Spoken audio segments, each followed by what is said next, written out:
सम्मानित नागरिकों नमस्कार। मैं प्रवीण मिश्रा उपलब्ध हो गया हूँ बागवानी के बारे में बातचीत को लेकर। शहरी जीवन में बागवानी का काफ़ी महत्वपूर्ण स्थान होता जा रहा है और हम लोग अब जैसे जैसे प्रदूषण के दंश को झेल रहे हैं, बागवानी के बारे में लोगों का रुझान भी बढ़ रहा है।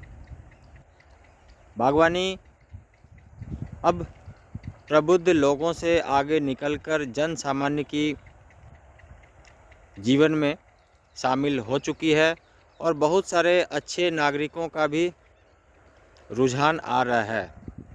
इस सिलसिले में बातचीत को आगे बढ़ाते हुए ये जानकारी देना चाहूँगा कि समय रहते समय के लिए प्रयास कर लेने से समय के जाल में हम लोग चलते रहते हैं और सफलता अर्जित करते रहते हैं।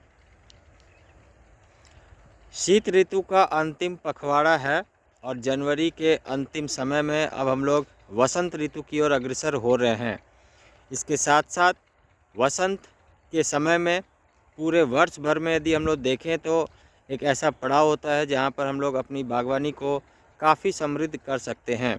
इसके साथ ये भी जानकारी है कि वसंत के समय में ग्रीष्मकालीन बागवानी को भी हम लोग शुरू कर सकते हैं और वसंत के समय में शुरू किया गया बागवानी ग्रीष्म के समय में और वर्ष भर भी हम लोग देखें तो काफ़ी अच्छा एहसास होता है, जिससे कि हमारी बागवानी समृद्ध होते रहती है।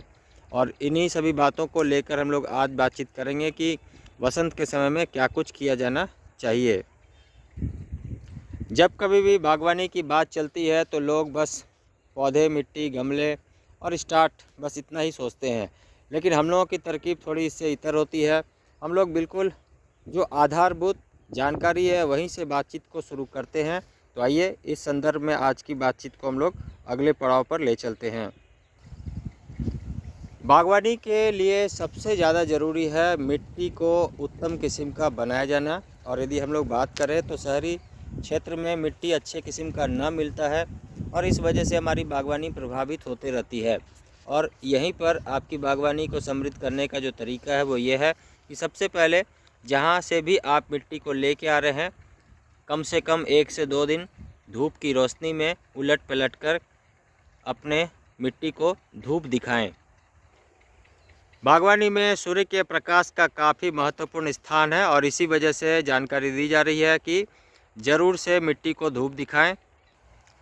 मिट्टी को धूप दिखाने जाने मात्र से ही आपकी बहुत सारी ऐसी समस्या है जो शुरुआती दौर में तो नहीं दिखता है, लेकिन बाद में जब पौधे अच्छे चलने लगते हैं तो उस समय में सूक्ष्म रूप से या सजीव रूप से बहुत सारी ऐसी बीमारी हमारे पौधों में लग जाती है और वहीं हमारे पौधे ख़राब भी होने लगते हैं। तो सबसे पहले मिट्टी को सोलराइज़ किया जाना ज़रूरी है।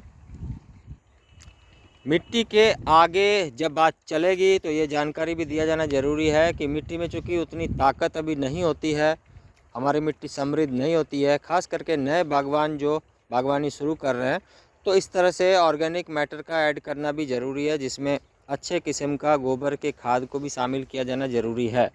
लेकिन चूँकि शहर में गोबर की खाद अच्छी मिल रही है नहीं मिल जानकारी नहीं हो पाती है, तो इस तरह का जैसे बेड लगा कर दिखाया गया है ये अभी तैयार होने को है।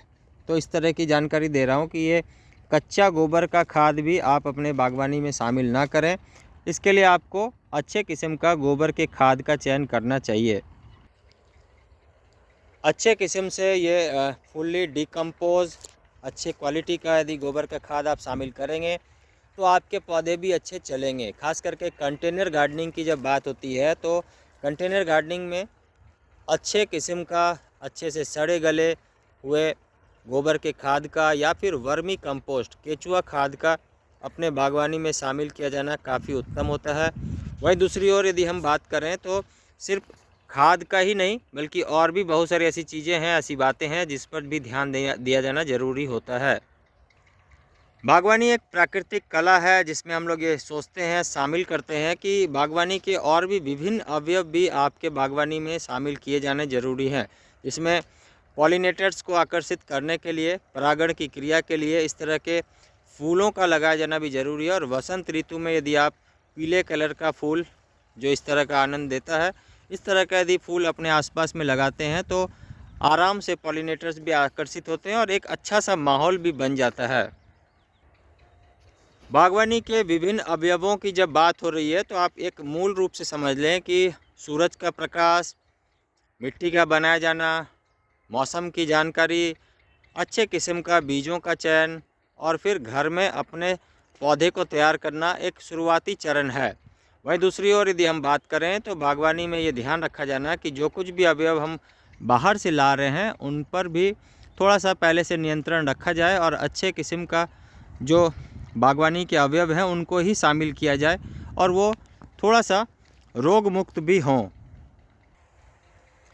अपने घर में पौधों को रखने के लिए ज़रूरी है कि आप अलग अलग तरह के फूलों का भी सहारा लें और यदि आप अच्छे किस्म का फूल अपने घर में लगाए रखते हैं तो इससे आपकी बागवानी भी समृद्ध होती है।